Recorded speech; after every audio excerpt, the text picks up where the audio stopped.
Од убици до ситни джепароши, на 200 криминалци во моментов наместо да лежат робија низ затворите во Македонија, талкаа по улиците и се кријат од полицијата.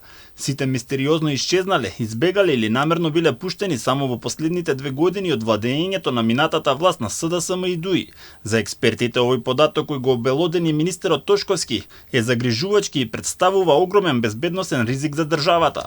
Генерално тоа е огромен безбедносен ризик за граѓаните во Република Македонија, затоа што станува збор за лица повратници во криминалот, односно во криминалните структури, лица кои што сториле тешки форми на кривични дела со елементи на насилство, нели, убиства, рекети, изнуди, грабнувања, уцени и така натака, трговија со дрога, дилери, улични дилери на дрога, наркомани.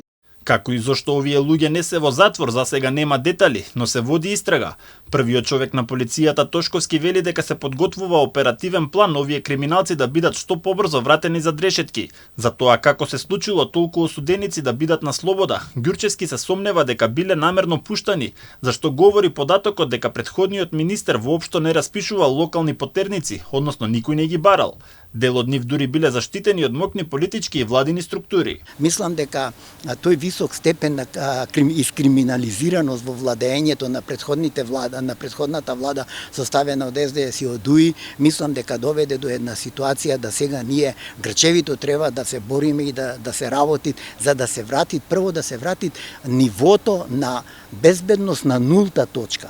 Затоа што сега сме на ниво на безбедност длабоко испод нулата. Тие во овие 7 години добија една силна заштита од нефункционалноста и непримената на соодветни овластувања од страна на државните институции, за да тие се чувствуваат безбедни и обезбедени од таа неказнивост. За разлика од времето на СДСМ и ДУИ, сегашната гарнитура најавува дека ќе биде непопустлива кон секаков вид криминал и полицијата ќе си ја врши работата за која е платена. Па така експресно беше решен случајот со убиството кај Мавровка, во кое лицето кое го изврши претходно било во бегство од скопскиот затвор во Шуто Ризари, каде требал да лежи и бил осуден за друго кривично дело.